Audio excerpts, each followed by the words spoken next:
Aujourd'hui, on va résoudre un cas pratique, comme promis, d'un internaute qui m'a posé une question dans l'article sur la division. Aujourd'hui, Barn, on va essayer de trouver une solution à ton problème. Voyons ensemble le projet de Barn. Barn a envie d'acheter un immeuble avec son frère en indivision. On va respecter la vie privée de Barn.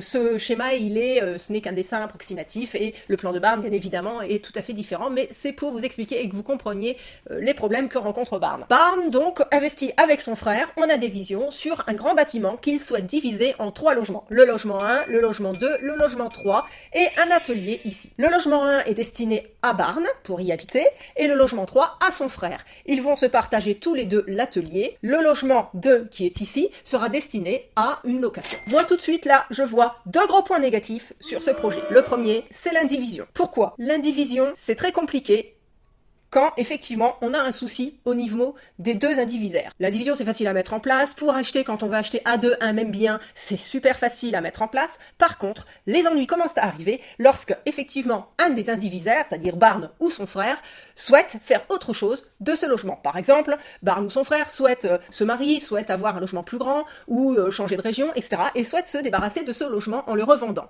Eh bien là, il n'y a pas beaucoup de solutions. Si le frère de Barn souhaite vendre ce logement, il faut qu'il trouve un remplaçant dans l'indivision, ce qui est très très compliqué parce que on a très difficilement l'occasion d'acheter ou de vendre des parts dans une indivision, c'est très compliqué.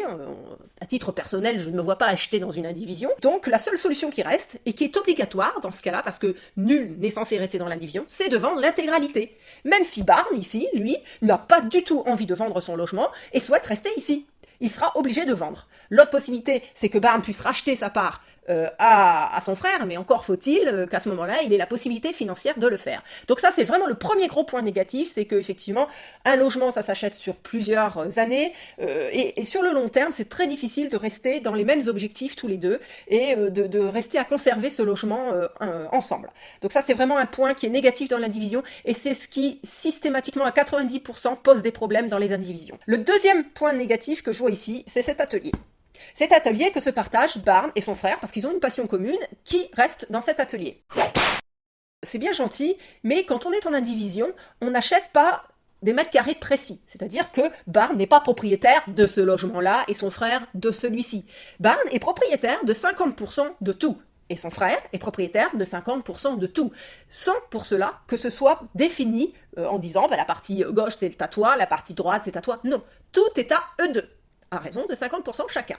C'est là où ça se complique, parce qu'effectivement, si jamais Barn arrivait un jour à dire moi j'ai réussi à vendre mes parts d'indivision, eh bien son frère va se retrouver avec quelqu'un, un inconnu, dans son atelier ou dans son logement. Parce qu'effectivement, rien ne dit que ce logement-là, c'est celui du frère de Barn. Donc là, il y a effectivement un deuxième gros point négatif qui risque d'atterrir sur des gros conflits, et c'est souvent, de toute façon, sur ce genre de choses qu'on arrive à des conflits. Maintenant, Barn, on va essayer de trouver une alternative à ton projet pour effectivement que tu puisses réaliser tes rêves sans avoir ces points négatifs de l'indivision. C'est pour ça que je t'ai préparé un petit tableau avec la SCI. J'ai oublié de mentionner que Barn souhaite utiliser son PTZ, c'est-à-dire un prêt à taux zéro, pour financer l'achat du bâtiment, parce que lui et son frère y ont droit. Et il m'a justement interrogé là-dessus en me disant « Les associés d'une SCI n'ont pas le droit d'avoir recours au PTZ pour financer. » Alors là, c'est faux. Il faut savoir que depuis juin 2011, les SCI ont tout à fait le droit d'avoir recours au PTZ, au prêt à taux zéro, à 2 conditions. La première, c'est que la SCI soit une SCI familiale et non pas à l'IS, c'est-à-dire l'impôt sur le revenu, c'est-à-dire qu'en fait, on déclare la SCI dans son impôt sur le revenu à soi. Donc j'ai dû faire une bêtise, je dis IS c'est impôt société, je ne sais pas si j'ai peut-être fait un lapsus.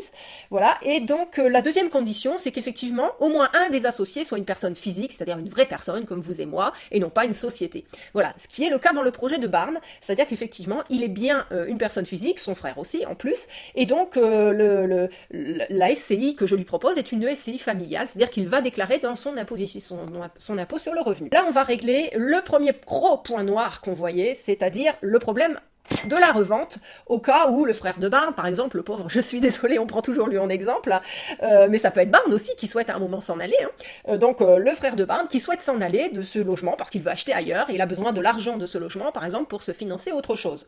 Donc là, dans une SCI, on a des parts. Ce n'est pas du tout le même principe de l'indivision où effectivement on est propriétaire à 50% d'un tout. Une SCI, c'est réglementé, nous sommes associés et on possède donc l'immeuble entier, mais à raison de parts. Donc cette fois-ci, le frère de Barn peut tout à fait vendre ses parts de SCI.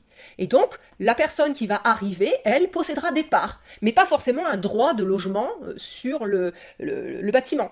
Il faut savoir que là, par contre, Barn et son frère vont devoir avoir un bail avec la SCI, parce qu'ils ne sont plus propriétaires en nom propre du bâtiment, c'est la SCI qui est propriétaire, donc ils vont devoir payer un loyer, avoir un bail, et payer chacun leur quota de loyer. Mais de toute façon, en indivision, ils vont payer le prêt de la banque, tandis que là, c'est la SCI qui va payer le prêt de la banque, ce ne sera plus Barn et son frère. Donc ils payent le loyer, grosso modo, ça revient à la même chose au niveau finance. Bien, et donc, l'avantage, c'est qu'effectivement, si le frère de Barn souhaite s'en aller, il vend ses parts, et Barn, lui, peut tout à fait rester dans son logement, sans aucun problème. Donc nous avons résolu le premier gros point qui me posait problème dans le système de l'indivision. Ensuite, concernant l'atelier, il est tout à fait possible de prévoir, donc dans la SCI, un bail pour cet atelier. Ce qui fait que le bail peut être à raison de 50% à Barn et à raison de 50% aux frères de Barn. Et puis si un jour Barn s'en va, eh ben, on peut très bien relouer le logement 3 à quelqu'un, qui ne sera pas le frère de Barn, mais qui n'aura pas non plus dans le bail inclus l'atelier. Ce qui résout ce problème de se retrouver avec un inconnu dans son atelier. Voilà, donc voilà Barn, j'espère que j'ai bien répondu à ta question sur l'indivision et la SCI, j'espère que je t'ai apporté les bonnes solutions et que grâce à cela ton projet va prendre meilleure tournure, parce que c'est vrai que le problème de l'indivision là ça me chiffonnait un petit peu. Voilà, donc j'aborderai à nouveau ce principe lors de nouvelles vidéos, j'espère que tout le monde a bien compris. Si vous avez des questions, n'hésitez pas à les poser dans les commentaires en dessous, et puis si vous en voulez plus, et bien comme d'habitude je vous donne rendez-vous sur mon blog joanne-leroy.fr. À bientôt, bye bye!